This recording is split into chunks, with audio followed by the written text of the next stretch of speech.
everyone, welcome back to today's video. I'm going to be talking about how to simplify Christmas today.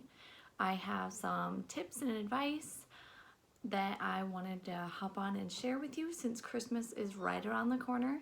Hopefully you will find some useful information here, a little nugget that you can take away from it. Number one, above everything else, is you need to budget.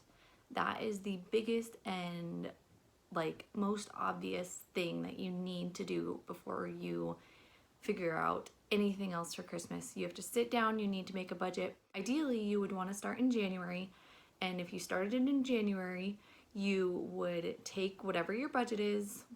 We'll use $1,000 to make it easy. Say you want to set aside $1,000 for Christmas in December. So you take that $1,000 and you divide it by 12, and then you would set aside $100 a month until December. We personally start in October setting aside for Christmas.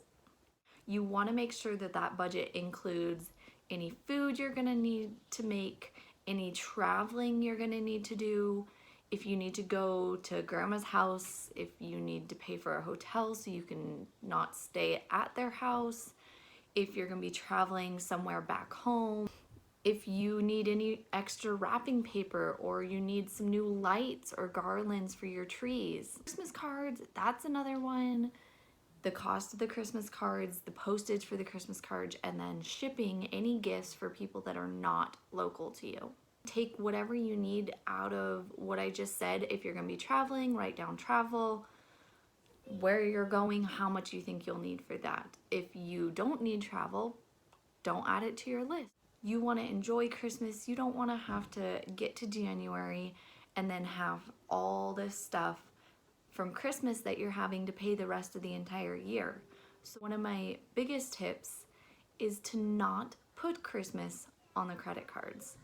And I think for the most part, most of us have done this at some point. We've done it in the past.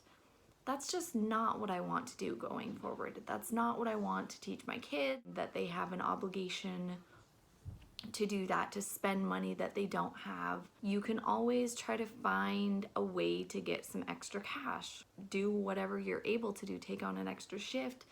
Ask people if you can shovel, mow their yards in the summer. Use that money and set it aside for your Christmas.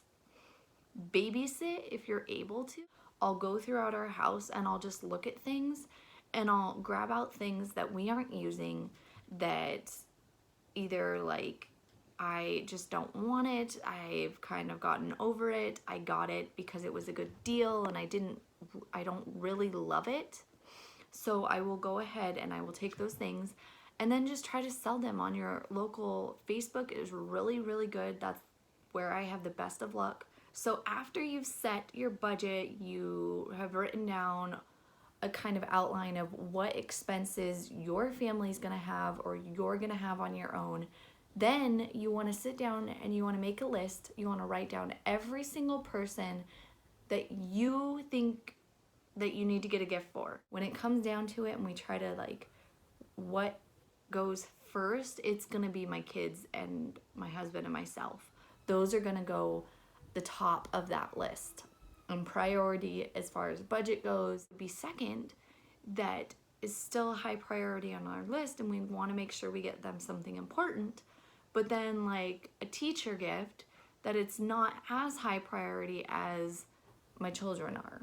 You may have to go back and take off someone or people that you just don't need to get them gifts for. You have no obligation to get $20, $10, even if you're spending $10 per person and you have 20 people like that, it adds up. You can make gifts, do DIYs. Pinterest is a wealth of knowledge for DIY gifts, especially at Christmas time.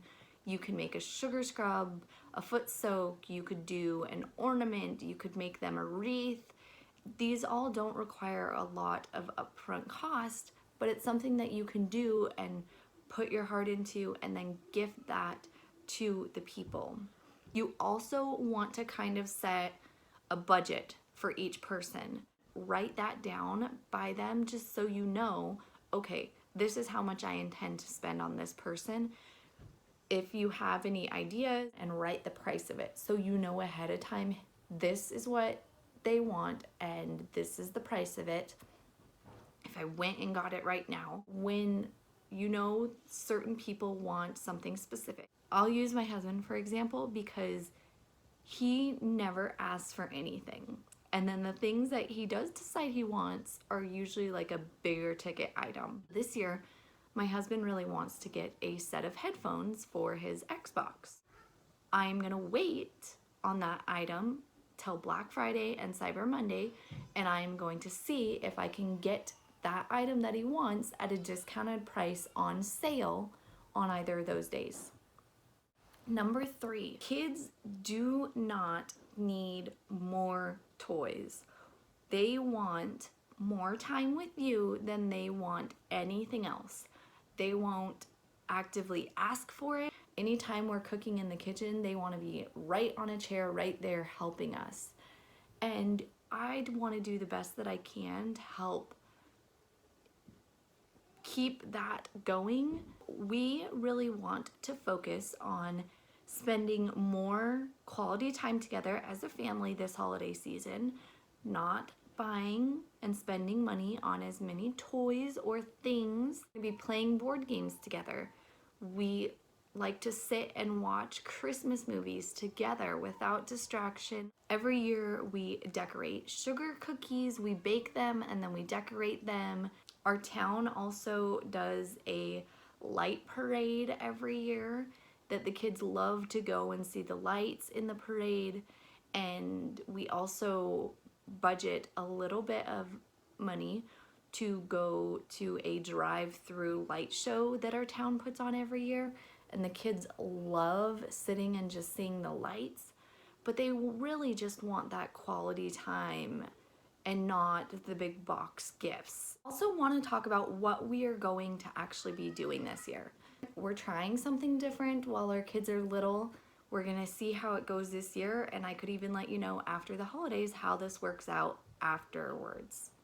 But what we have planned is that my husband, he always gets to kind of pick out like his one thing that he really wants for Christmas. So I already know kind of, okay, that's what he wants, and here's the price that we're willing to spend on it. What we are going to be trying this year for the bigger kids is we said that we will get them 2 gifts. We will have a budget of $50 per child for Ethan, Rael, and Ari. Eli is still a baby. He has all the things that he needs, so I don't need to budget or plan for getting a 4-month-old gifts because he is not gonna recognize, realize, know what's going on, anything. We both agreed that we really like the idea of doing stockings and having our kids wake up and open their stockings on Christmas morning. We are going to be doing very minimal stockings. I'm definitely open to suggestions for stockings right now because I'm still trying to find things that we could add to their stocking that they're gonna love, and it's not gonna be something that just kind of gets thrown out. And then part of their gift for all 3 of them, my 5-year-old, 4-year-old, and 2-year-old, we're gonna get a box and we're gonna fill it full of craft supplies because all of them are super into coloring, creating things, making things, anything like that. It's like their favorite thing. Plus they want more quality, like one-on-one time. And I feel like this is a great way to encourage that and encourage them wanting to be creative. So it's gonna have yarn, markers, paint, paper. It's gonna have glue, pom-poms, beads, canvases, stickers, stamps, whatever we can kind of think of and put in there. Nothing in there that's gonna be super expensive, of stuff that we can sit down and we can make crafts together. Thanks again for watching. I know that was kind of a lot of information. Hopefully you at least found 1 or 2 things in there that you can take away from it. I know that everyone has their own ways to do things. We can see how it goes and we can adapt next year and we can try to do better or do something different. Definitely change things up. It's gonna be different while our kids are so young versus when they get a little bit older. Hopefully this helps you guys feel prepared for the holiday season. Remember to subscribe so you guys can stay tuned for the next video that's going to be coming out, and I will see you guys next time. Bye!